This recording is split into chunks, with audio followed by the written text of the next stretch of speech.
अंधेरा कमरा। एक छोटी टॉर्च की रोशनी में भैरव और कार्तिक 19 किलो का एक बड़ा कमर्शियल गैस सिलेंडर नीचे लटका रखा है। भैरव लोहे काटने वाली आरी से सिलेंडर के निचले हिस्से को बहुत सावधानी से बिना आवाज किए काट रहा है। आरी गर्म ना हो इसलिए कार्तिक धीरे धीरे पानी भी डाल रहा है। कार्तिक डरते हुए फुसफुसा कर कहता है, भैरव मुझे बहुत डर लग रहा है। 10 मिनट में नाइट पेट्रोलिंग वाले गार्ड इधर ही आएंगे। पकड़े गए तो दोनों को जिंदा गाड़ देंगे। इस प्लान को यहीं छोड़ देते हैं। भैरव पसीना पोंछते हुए कहता है, 7 साल कार्तिक, बिना कोई जुर्म किए 7 साल से नर्क भुगत रहा हूँ। मुझे फंसाने वाले बाहर मजे से घूम रहे हैं। मेरा परिवार मेरा इंतजार कर रहा है। अब पीछे हटने का कोई सवाल ही नहीं उठता। तभी टक की आवाज आती है। आरी का ब्लेड टूट जाता है। कार्तिक घबरा कर कहता है, अरे ब्लेड टूट गया, अब क्या? शांत, मेरे पास एक्स्ट्रा ब्लेड है। भैरव तेजी से ब्लेड बदलता है। तभी बाहर भारी जूतों की आवाज सुनाई देती है। 2 पेट्रोलिंग गार्ड उसी तरफ आ रहे हैं। भैरव आरी रोक देता है और टॉर्च बुझा देता है। दोनों सांस रोककर अंधेरे में सिलेंडर के पीछे छुप जाते हैं। एक गार्ड खिड़की से अंदर एक तेज टॉर्च की रोशनी डालता है। रोशनी भैरव के पैर से थोड़ी ही दूर जाकर रुक जाती है। 2 मिनट की भयंकर टेंशन के बाद वो चले जाते हैं। भैरव राहत की सांस लेते हुए कहता है, बच गए। और फिर से काटना शुरू करता है। बस ये आखिरी कट है। हाँ, हो गया। अचानक सिलेंडर का निचला हिस्सा कटकर अलग हो जाता है। भैरव सिलेंडर के अंदर लगे जंग को साफ करता है और गैस की बदबू मिटाने के लिए कुछ केमिकल छिड़कता है। निचले हिस्से को फिर से चिपकाने के लिए वो डार्क कलर की मार्किंग टेप और मिट्टी तैयार करता है। कल सुबह ठीक 7 बजे खाली सिलेंडरों वाला ट्रक आएगा। मैं इसके अंदर रहूंगा। तुम इस ढक्कन को लगाकर टेप लगा देना और उस पर मिट्टी पोत देना। लेकिन भैरव, अंदर हवा नहीं जाएगी। बिना ऑक्सीजन के तुम घुटकर मर जाओगे। ऊपर से उस तंग जगह में तुम्हारी हड्डियां टूट जाएंगी। भैरव दृढ़ निश्चय के साथ कहता है, मैंने सिलेंडर के नीचे हवा के लिए एक छोटा सा छेद छोड़ दिया है। मेरी जान को कुछ नहीं होगा। आजादी के लिए इतना नर्क तो सहना ही पड़ेगा। रसोई के पीछे का हिस्सा सारे सिलेंडर एक लाइन से रखे हुए हैं। भैरव ने अपने शरीर पर तेल लगा लिया है ताकि अंदर आसानी से खिसक कर जा सके।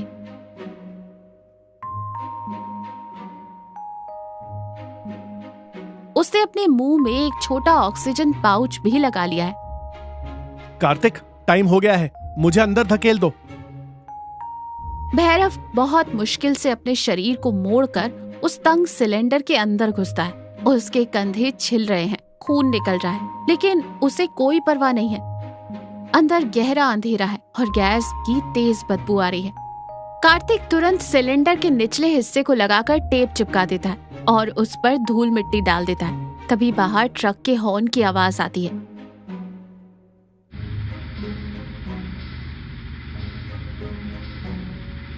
दो जेल वर्कर्स आते हैं और सिलेंडरों को ट्रक में लादने लगते हैं। एक वर्कर भैरव वाले सिलेंडर को उठाने लगता है और फिर रुक जाता है। ये क्या है बे? इसमें लोहा पिघलाकर भर दिया है क्या? मुझसे नहीं उठेगा, बहुत भारी है। अंदर भैरव की धड़कनें रुक सी जाती हैं। तुरंत कार्तिक बीच में आता है और कहता है, अरे कुछ नहीं भाई, इसके नीचे का हिस्सा थोड़ा मोटा है, मैं पकड़वाता हूँ, आजा। और उसकी मदद करते हुए उसे ट्रक में रखवा देता है। गैस एजेंसी का ट्रक जेल के मेन गेट के पास रुकता है। जेलर राम सिंह आज ना जाने क्यों बहुत शक में है। उनके साथ एक स्निफर डॉग भी है। जेलर राम सिंह सख्ती से कहते हैं, तुम्हें पता है ना कौशल, मेरी नजरों से बचकर इस जेल की दीवारों से एक चींटी भी बाहर नहीं जा सकती। मुझे खबर मिली है कि आजकल जेल से ड्रग्स बाहर सप्लाई हो रहे हैं। हर एक चीज को अच्छे से चेक करो। 2 गार्ड्स ट्रक पर चढ़ते हैं और एक एक सिलेंडर को हिला कर देखते हैं। कुत्ता ट्रक के चारों ओर सूंघते हुए आता है। वो ठीक भैरव वाले सिलेंडर के पास आकर रुक जाता है और बार बार भौंकने लगता है। अंदर भैरव ने ऑक्सीजन पाउच को कसकर पकड़ रखा है और पसीने से वो भीग चुका है। दूर से ये सब देख रहा कार्तिक तुरंत अलर्ट हो जाता है। वो अपने हाथ में काली मिर्च का पाउडर और लाल मिर्च का एक डिब्बा लेता है और उस तरफ चलते हुए जानबूझकर उस कुत्ते के पास गिर पड़ता है। डिब्बा जमीन पर गिरकर खुल जाता है और तेज मिर्च का पाउडर हवा में उड़ने लगता है। कुत्ते को तेज मिर्च लगती है और वो लगातार छींकने लगता है और वहां से दूर भाग जाता है। जेलर कार्तिक की तरफ गुस्से से देखते हुए कहता है, अबे बेवकूफ, आंखें फूट गई है क्या? और फिर गार्ड्स की तरफ मुड़कर कहता है, वो कुत्ता किस सिलेंडर पर भौंक रहा था? गार्ड्स भैरव के सिलेंडर को खींचते हुए आता है। सर, ये सिलेंडर थोड़ा भारी लग रहा है सर, खाली नहीं लग रहा। जेलर राम सिंह ऊपर चढ़कर आता है। भैरव की दिल की धड़कन राम सिंह को ही सुनाई दे रही है। पसीना सिलेंडर के अंदर बह रहा है और ऑक्सीजन भी खत्म होने वाला है। जेलर राम सिंह अपनी लाठी से सिलेंडर पर जोर से मारते हुए कहते हैं, भारी है, लगता है इसके अंदर थोड़ी गैस बच गई होगी। कौशल, गिनती कितनी है? कुल 40 खाली सिलेंडर है सर, गिनती बिल्कुल सही है। जेलर राम सिंह शक भरी नजरों से सिलेंडर के पाइप को देखता है। वो फिर से अपनी लाठी से सिलेंडर के निचले हिस्से को जोर से मारता है।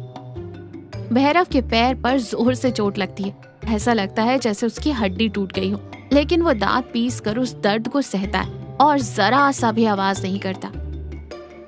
जेलर कुछ देर सोचने के बाद कहता है, ठीक है, गेट खोल दो, जाने दो।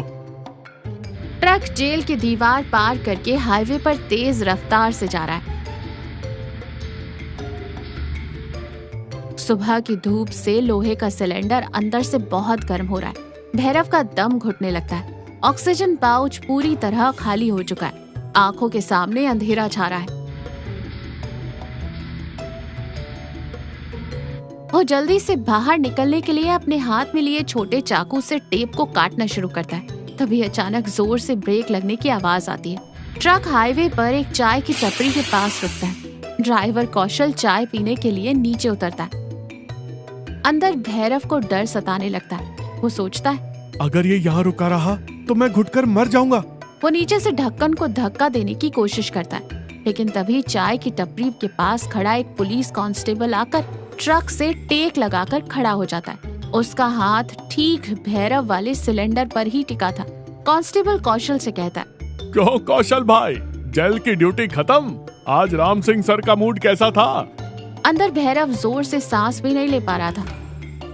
कांस्टेबल के हाथ का वजन सिलेंडर पर महसूस हो रहा है। करीब 5 मिनट के इस नर्क के बाद कांस्टेबल वहां से चला जाता है। ड्राइवर वापस ट्रक स्टार्ट करता है। ट्रक फिर से हाईवे पर तेज रफ्तार से दौड़ रहा है। भैरव में अब बिल्कुल हिम्मत नहीं बची है। वो बेहोशी की हालत में ही पहुंचने वाला है। उसकी उंगलियां कांप रही हैं। वो अपनी पुरानी ताकत जुटाकर हाथ में पकड़े चाकू से निचले हिस्से की टैप को पूरी तरह से काट देता है।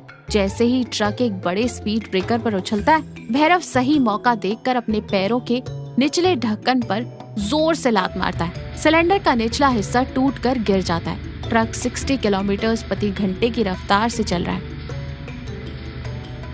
तभी भैरव सिलेंडर के अंदर से फिसलकर सड़क के किनारे रेत पर गिरकर लुढ़कने लगता है। रेत और पत्थरों की वजह से उसका पूरा शरीर छिल जाता है। ट्रक आगे निकल जाता है। भैरव लुढ़कते हुए सड़क किनारे झाड़ियों में चला जाता है। ठीक उसी समय जेल की तरफ से 2 पुलिस की जीप सायरन बजाते हुए उसी हाईवे पर तेजी से गुजरती है।